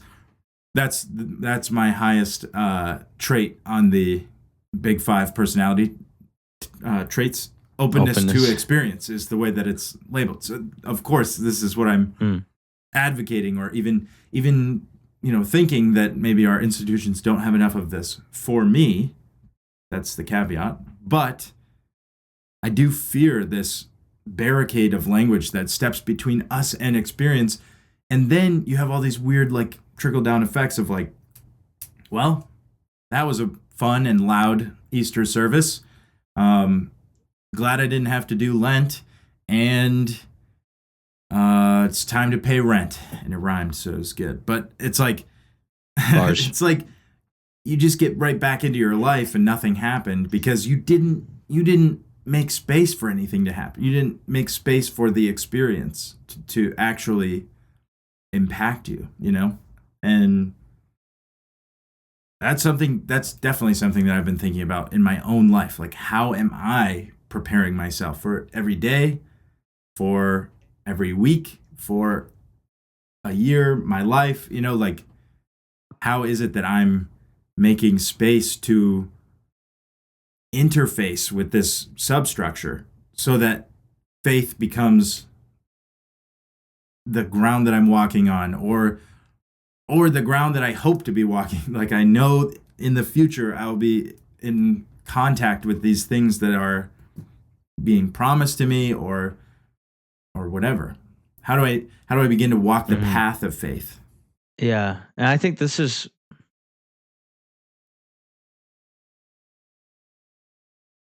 a direct answer to your question. I see that as more of a rhetorical question. But to go on to something that has been sparked in my mind, it's really, Hume is not the most helpful of the skeptics, because this is really when you're in the realm of skepticism, which I think is really helpful, but also very potent. It's like one of those things that's like, it's actually a poison, but if you administer a little bit, it'll make you throw up. I'm sure there's a technical medical term for whatever that thing is called, where it's like, too much of this will kill you, but just enough will make you puke out the thing that's actually killing you. So use it in like the places where you've consumed something that's gonna kill you. And so it's like the lesser chemotherapy. Sure. Yeah. I suppose. Well, that makes you want to like, well, I think chemo is bad treatment for kids. No, I'm just kidding. But Kant is more of in this realm, because his whole thing is, I think he even used the word before we started the podcast, the phenomenology. And he's the one who puts a lot of words to, and he's very, well, like everybody, very misunderstood. And then, he wrote a lot, and a lot of it's just like, it's just not helpful. But I mean, that's how he only knew how to write. It's a lot like any other thinkers. It's like, man, I don't want to read 20. You could say the same thing, it seems like, for like 40 pages, but you're not. But I don't want to really wrestle through these pages. It's a lot of that. But I think Kant is, especially in the Christian world too, because at least in my circles, like when you get into the realm of apologetics, he's the one that like everyone, and Hume too. He was a lot more militant in his. He was actually like, there's no such thing as miracles, and you're just trying to describe this phenomenon, and because it's a mystery, you see that as evidence for your explanation. And even me saying that, it's like, I'm sure that's not even doing justice to what he actually said. That's just how I've been told to. I haven't read a lot of Hume. I like Hume though. I actually do read him. But so with Kant, a lot of his stuff is talking about that. Like what you see isn't really what actually is. It's like, and it could go to a full, it could, if you follow some of these premises, it can lead to like I forget what the technical term is, but it's pretty much just that like nothing's real, like you know, there's no objective reality. All of it's sense perception, and that's one way that I think he was popularly his contribution to thought was leveraged by a lot of postmodernists. But I think there's a lot more to the story. He's really just getting at describing this whole thing of just like how untrustworthy and how our inability to be able to bridge the gap between pure concepts and concrete experience. And how we connect those two just by nature. That's just part of our nature. Rationality is like we're just constantly bridging the gaps of concrete moralism or like abstract pure concepts like goodness, and Nietzsche gets at this too a lot with the morality. Morality is an easy one to start addressing these things, but there's many other Even domains just, like, where pure I was concepts thinking are of, just like identity. So like your Jamesness is something that I perceive about you, but it's not who you are, and it's purely based on my perception. And yet, as I interact with you, I'm combining my perception of you and then my perception of you actually, like my live perception, and I'm sort of cramming you into my concept of you, which is abstract, and so I think I'm following you that we do that with all types of different things in our everyday experiences. and just constantly, and to be like conscientious of that process would just be, it's too exhausting. We just knee jerk. We don't recognize it. It literally is our nature. So Kant really touches on this and spends a lot of time here and articulates a lot of things, which like it gets really exhausting because it's exhaustive explanations of these things that we're doing all the time. Vervaeke says it's combinatorially explosive. So like every different way that you could analyze someone that you're perceiving is too much, and so then you relegate them to the concept because you need to. Yeah, or else you would literally just it should be too much, and that's why we are like, it's inevitable that we become reductionists. Like that's just the nature of the reality we're in. And it's just kind of, it can be depending on I think that same Marcus Aurelius thing. Depending on your perspective, that could be a tragic thing, but at the same time, when you recognize that it's by design, maybe, or is it an implication of the fall? That's, I guess, the question. But well, I think that they operate in balance. Like Joseph Piper has a book called Leisure, the Basis of Culture, and one of the things he shows you in that is that the ancient philosophers had two categories for the intellect, and it was like ratio, or the rational mind, and intellectus. And ratio is devoted to breaking things down sort of in their parts, or analyzing, quantifying these types of things. And then the intellectus is more experiential, so like sort of like detached, just being there and perceiving the landscape or the conversation, the person, whatever it is, beholding. And I think that if those things can operate in tension with one another, then that would probably be the most appropriate, rather than dominant, one of them dominating the other. To piggyback off that with the radio part, I mean, that's just, I think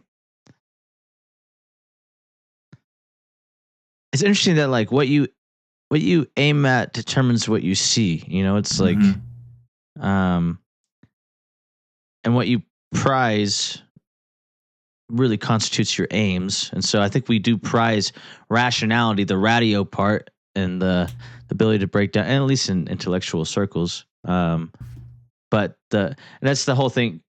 Kant would do the priori and posteriori. Priori is like prior to experience the thing. These are the abstract realities, and posteriori is like the concrete, the experiential. And the relationship between these things, how they can be combined, is through, I think the word schemata, which is kind of like a third party that bridges the gap between the pure abstract pure concepts and the concrete, and you need a thing that can synthesize these realms, and I think that's the part, the synthesizing. But how much I think we spend, at least you and I, how much we spend in the priori, in the pure concepts or the abstract, and how it can hinder our ability to actually walk with the spirit that is the schemata. This is how I've been thinking about it lately. It's like he is the one who can bridge the gap between these pure concepts and concrete. But how much I literally quench him, because I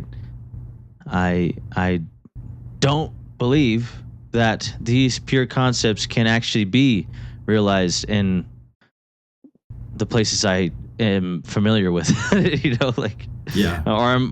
Or maybe even unfamiliar. And so the only way to become familiar is to taste and see.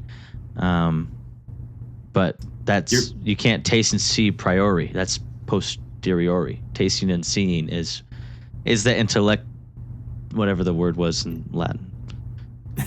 Yeah, it's intellect, but with a Latin accent. Yeah. I just was fascinated by the concept of maybe you mentioned aiming at the highest thing, like what you aim at determines what you see. So I just put it together like aiming at God or the highest thing, like I just mean the highest, whatever is undergirding even the substructure, like the highest thing is going to necessitate the path of faith. Like the only path that will get you to God is this path of faith. And that's actually, we can go back to Hebrews. That's where he goes. In Hebrews 11:6, he says, without faith, it is impossible to please him. And that word please does mean please. I looked that up because of my problems with skepticism. Yes. Without faith, it is impossible to please him, for he who comes to God must believe that he is, and that he is a rewarder of those who seek him. Right? So this is exactly what I'm saying. I'm rewriting what I already had read in Hebrews. But it's like, if you seek God, and somebody who seeks God would believe that he is, and there's something in it for them, right? He's a rewarder of those who seek him. Then what opens before you is the path of faith. And so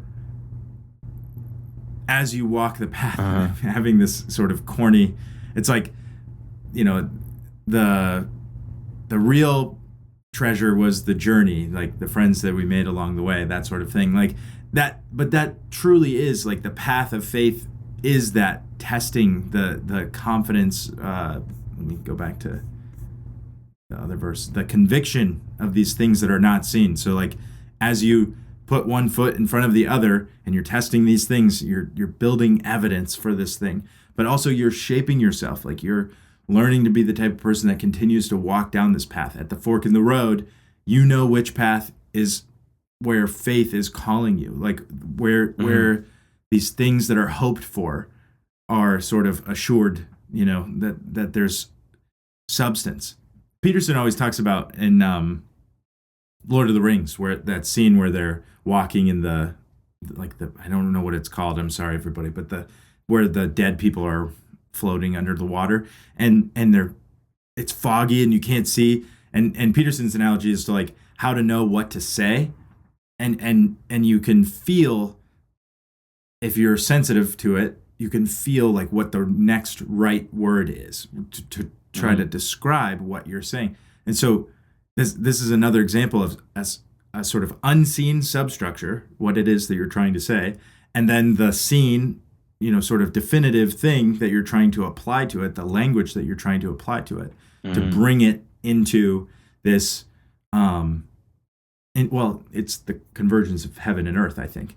So our the mud word of language, God becoming flesh. Yes, it's incarnational, and so you put your foot out and you test, this word, and then you step and you can feel like, yes, that was a solid choice, or you fall in, like that's the sort of stakes of this. And so anyway, that's what he's saying in whoever wrote Hebrews 11. He's saying, without faith, it's impossible to please him. For he who comes to God must believe that he is, and he is a rewarder of those who seek him. But I think there's an element to, they recognize that he is not what they think he is, yes, but still that he is. Right. Yes. To persevere through that, like through the disillusionment of recognizing he is the actual thing, the actual one, that I have the pure concept of God, but he is the actual reality of that. And my perception, or my even prizing of, and how I associate this concept to whatever the perceived phenomenon, or however you want to put it, the thing hoped for, that's not actually in keeping with the substance of what is. I have to go through, that's the whole being miserable as you're drawing near to God, being miserable, mourn and weep. It's like you have to recognize that, yes, you may be pursuing God, but that pure concept is it's being misappropriated constantly because of your perception. Like you are misperceiving, and therefore ascribing to the concept of God things that are not actually to be associated with God in actuality. And so there is like a loss, there is a dying, there is a wounding as you're coming closer to the one who truly is living, because you're recognizing you have so many dead. What was the word? I have a lot of dead. The verbal truth. Your verbal truth is actually dead. The verbal truths that you are ascribing to the living one are actually, they're not the word of God. Yeah. And it's only the spirit of truth that can have you have a proper relation with the word of God that enables you to know the Father. I wanted to read the next little bit of this, because in verse 8, he starts telling you about Abraham, and he says, by faith, Abraham, when he was called, obeyed by going out to a place which he was to receive for an inheritance, and he went out not knowing where he was going. By faith, he lived as an alien in the land of promise, as in a foreign land, dwelling in the tents with Isaac and Jacob, fellow heirs of the same promise. For he was looking for the city which has foundations, going back to the substructure idea, whose architect and builder is God. And so this is like the eternality of this place that God, like, this is the thing hoped for. This is the thing not seen. This is all of that balled up into one. That's what Abraham is looking for when he goes out, not knowing where he's going. By faith, even Sarah herself received the ability to conceive, even beyond the proper time of life, since she had considered him faithful who had promised. Therefore, was born even of one man, and him as good as dead at that, as many descendants as the stars of heaven in number, and innumerable as the sand which is by the seashore. That's like a quote. And then all these died in faith without receiving the promises, but having seen them, and having welcomed them from a distance, and having confessed that they were strangers and exiles on earth. So they're living in the mud world, where the things that they see are not the things that they have faith about, right? They see them only from a distance. They hope for. They hope for them. And it says, for those who say such things, they had confessed that they were strangers and exiles on earth. For those who say such things make it clear that they are seeking a country of their own. This reminds us, or reminds me of us tonight. Like these things that we're observing and we're skeptical of and we're cynical about. There's the holy discontent is the way you put it. There's something calling to us beyond that. It's like, this is not it. And that's okay. But it definitely isn't this, right? And so there's something calling us beyond. And indeed, if they had been thinking of that country from which they went out, they would have had opportunity to return. And I don't know exactly what he's talking about here. It seems to me some echoes of Egypt and the wilderness, or maybe if they had already Even found Abraham it. leaving Babylon. Yeah, yeah. But to me, it was ringing with a sort of. I've just been saying this for a while, but institutions are necessary but not sufficient. So, whatever it is that we think is the thing that you have to do and must make sure to get this right, whether it's reading the scripture or having great music or any of those things that we talked about earlier, it's like those aren't the thing. It's like you could return to those things, right? You've already been there, you know those things. So, that's not going to cut it. But as it is, they desire a better country, that is, a heavenly one. Therefore, God is not ashamed to be called their God, for he has prepared a city for them. It continues on into Abraham's story in the way that his actions are shaped by this faith, but I just thought that that language fits with our mud world and our spirit world and the way that they come together. That's what I was trying to say about the path. Like the real treasure is the friends we made along the way. It's true that the way to God is through this path of faith, but to see God in all of these stories in Hebrews 11 as present with you on the path, it's like you become more and more and more open to his presence with you on that path. And so it's like, that he leads you, that's one thing. That he is present with you is another thing.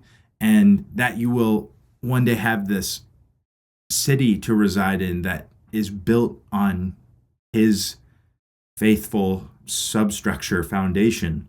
That's a third other thing. And there are maybe infinite ways of analyzing like his participation in this, but I think that 3 is a good number for me right now.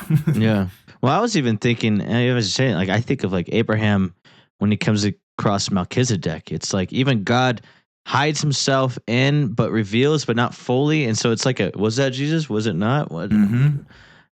I think it's beyond that. It's just like, you have your Melchizedek thing, but it's like even Melchizedek isn't the point.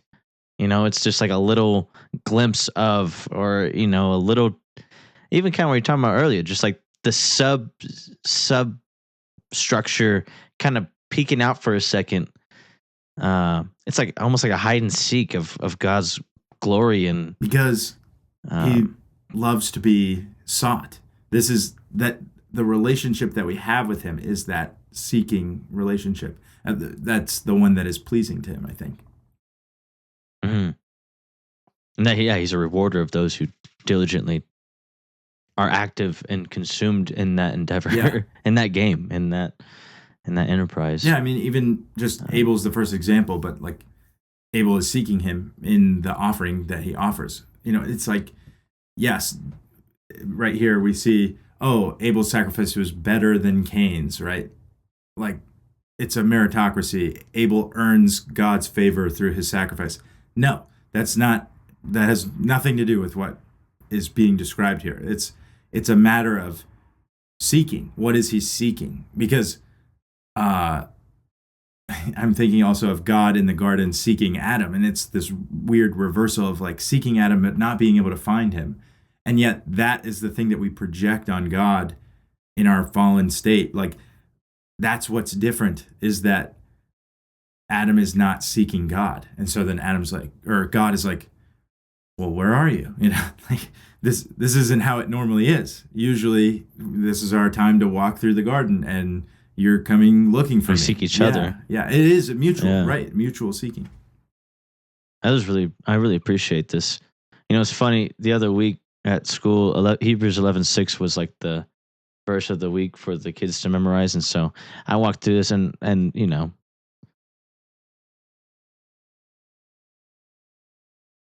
I can't get that exhaustive, it's like these 11-year-olds. And so, and even I myself don't have an exhaustive grasp as, through this conversation. It's like, dang, I really appreciated the breaking down of the assurance and the substance the substructure and the testing of things not seen. Like this, it really, and the witness thing. That's a really cool to be able to actually experience what is actually like the. What was the definition for? Well, to be a witness, to bear witness, from that one has seen or heard or experienced something, and that he knows it because taught by divine revelation or inspiration. That I've tasted and seen that the Lord is good.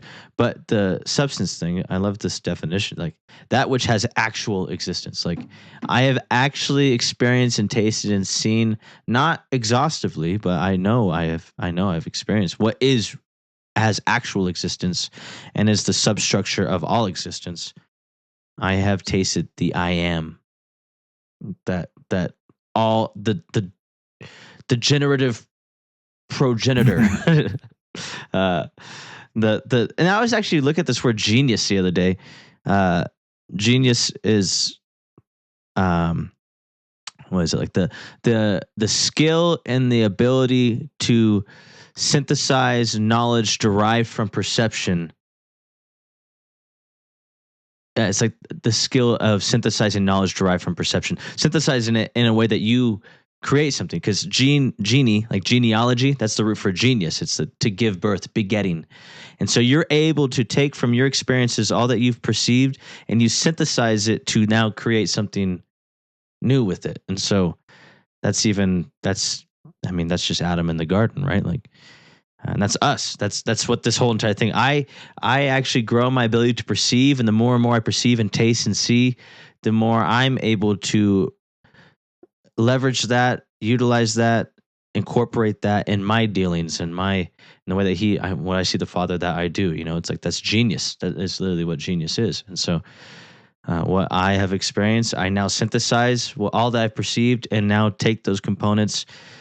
I break it down. That's the radio, based off of the the other thing that is from experience. I break it down, and then I take those components, and then I put them together in a new way. It's like I can break down a house, and I build another structure with it. And that's genius. That's living. That's what we are. That's what we're made to do. Literally, like, to take from what we perceive, what we taste, all that we experience, and then do something new with that. Give birth to more, which gives birth to more things that also, even to have kids, like to multiply and be fruitful. And so it's been cool to have that time with you right now. Like all that, we haven't talked in like months, and some of the things that we've perceived since we have been away, we have now brought together and synthesized it to now talk about in a way that I feel like, wow, I have even more life.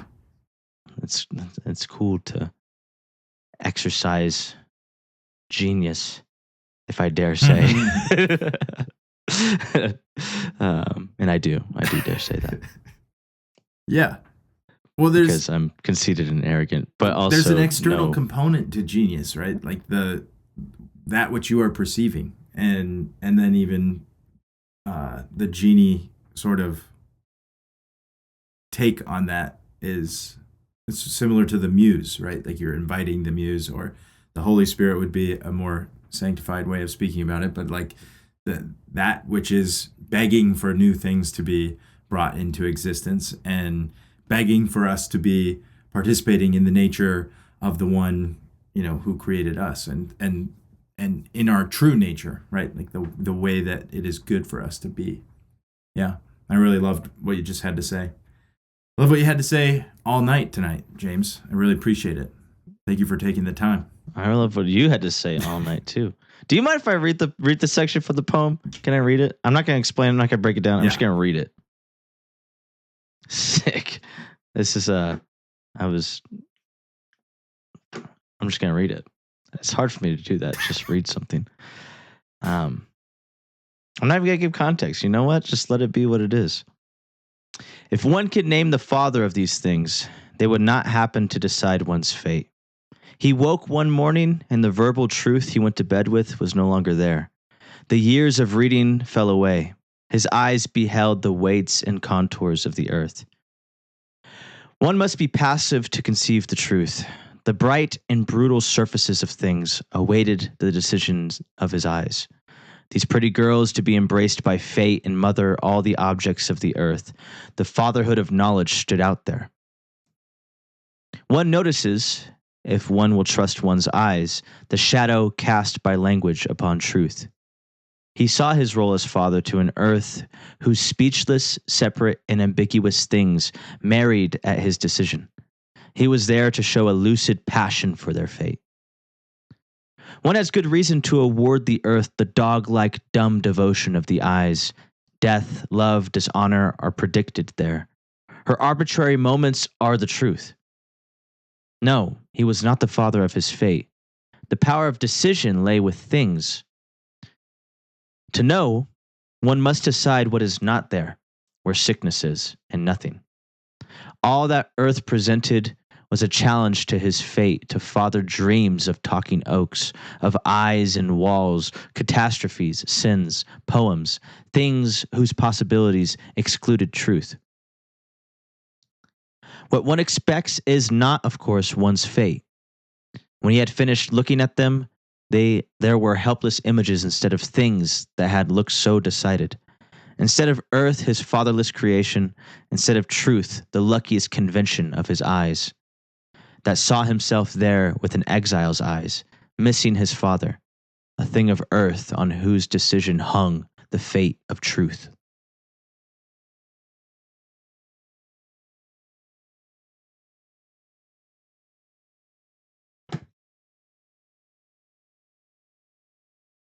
I think it's relevant. I think that's all the context. That's all the context that we need. Yeah. This has been fun. As always. Thanks, James. As always. Thank you. I love you. Love you too.